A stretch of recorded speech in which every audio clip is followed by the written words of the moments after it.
Okay, let's get this started. I want to make a quick video.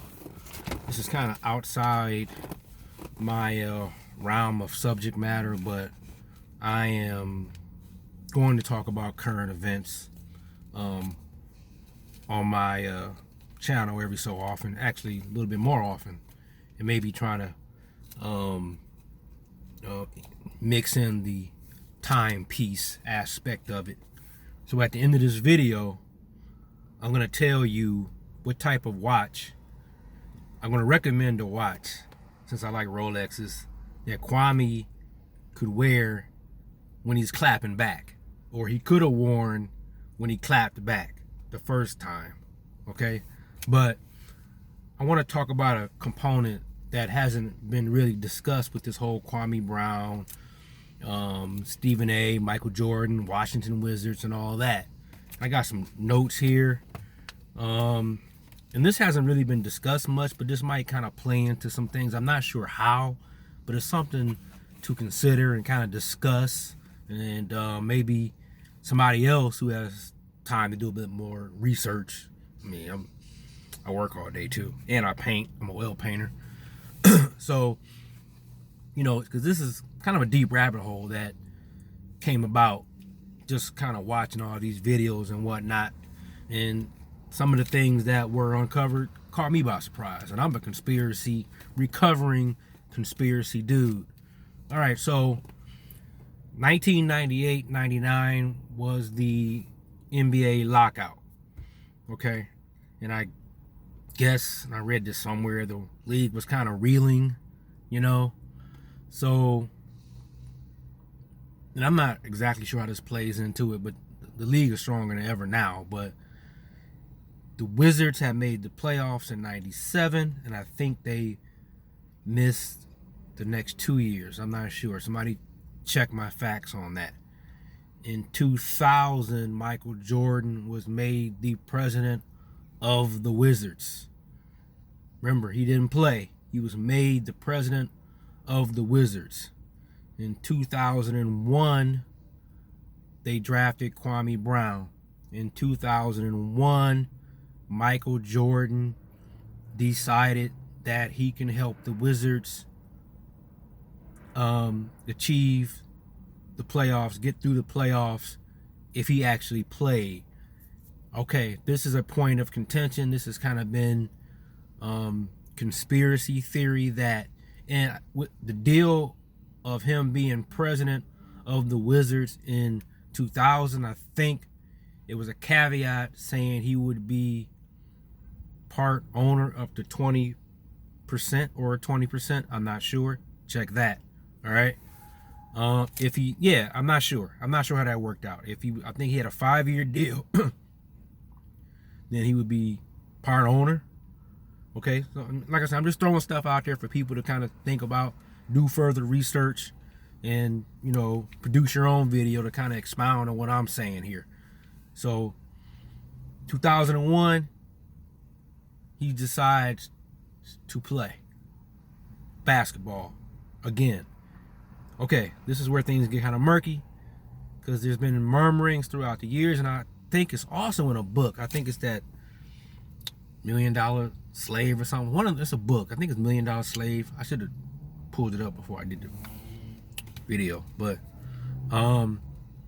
it's been contested that Abe Pollin made a deal with Jordan that if he played, he would give him, I guess, more percentage ownership to the Wizards, or just give him the 20%. I'm not sure about that, but that's been something that's been kind of kicked around over the years. Okay, so Michael Jordan, he suits up, he plays whatever. They draft Kwame Brown. The rest is history. I'm not going into that. He's fired. Michael Jordan is fired in 2003. I've read somewhere, I don't remember where, or maybe it's in the book. Maybe I read an excerpt out the book that basically Abe Pollin kind of jerked Michael Jordan. He was fired unceremoniously, and I think he kind of He played Jordan, supposedly. He played Jordan. I'm not sure how that played into the whole Kwame Brown saga, but it kind of does. Because from then on, nothing you heard about Kwame Brown, either the mainstream media, has been positive for the most part. Hell, I didn't know the Negro can even talk, to be honest with you. So that's something to think about in this whole thing. And as in about an hour or two, Stephen A is now going to address the whole Kwame Brown thing. And the funny thing about it, I think the reason he laid off Gilbert, I think Gilbert, crazy as Kwame said Gilbert is, I think Gilbert actually got in touch with Kwame and just apologized to the man and said, you know what? I apologize. Lay off of me, bro. All right. The rest of these cats, they're not doing that, or they didn't do that. I think that Stephen A, I don't think that the people behind him probably want him to apologize. I think they want him to pull further evidence of his past statements or whatnot. But a lot of the things that Stephen A was doing in respect to Kwame Brown, it was kind of buffoonery. Kwame Brown. That shit was ridiculous. And it made it so bad at the time. It's like nobody really thought much of it. It's like I say about, I don't know, about 5 or 6, 7 years ago, I was watching something. I stopped listening to Stephen A some years ago, and I was listening to something he was on. And he started going in on Kwame Brown and all. And I'm like, dude, like, this dude's retired, man. He played so many years. I forgot how many years he played. 10, 12 years? Like, what's the obsession with this dude, man? Like, what's the problem here? What's the problem? Like, is there some other deeper reason to keep muddling his name through the, dragging his name through the mud or something? And now hindsight being 2020, yeah, it might be. Now that all these things are kind of coming to light, my dad used to always tell me when I was younger, never count a man out. Never count a man out. So that's all. And keeping in the spirit of my channel, I like to talk about watches, in particular Rolexes. Kwame Brown, he's a kind of Rolex. He's probably had many Rolexes over the years. I know he had all those dope cars, but I would say right now, the kind of Rolex I recommend Kwame to wear, he's a big dude. He's a hard-working man. Doesn't seem like a flashy sort of guy.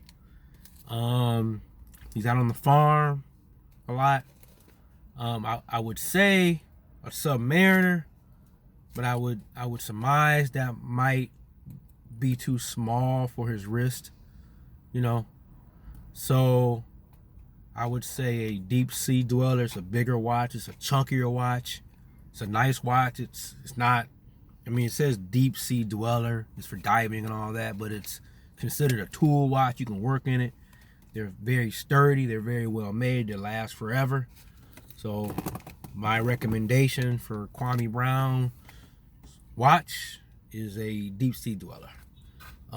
My recommendation for you, if you're going to make a video to clap back on somebody who's been fucking with you for the last 20 years, your first video should have like a nice piece, something a little toned down, because you're not trying to show too much. You're not trying to say, look at me now, how I'm doing, so something toned down. So your first piece in the hierarchy of, let's use Rolexes, would be a Datejust Submariner.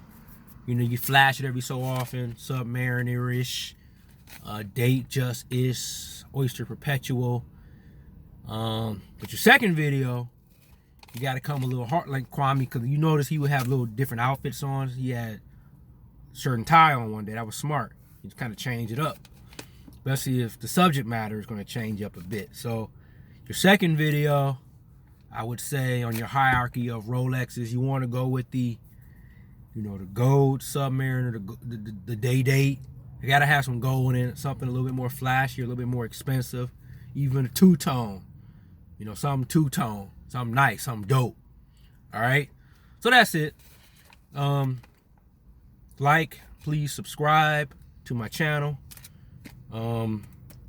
Hopefully I'll probably come back on later to discuss the aftermath of Stephen A. Smith and Kwame Brown to see what's popping. Thanks for watching. Like I say, please like and subscribe, and I'm out.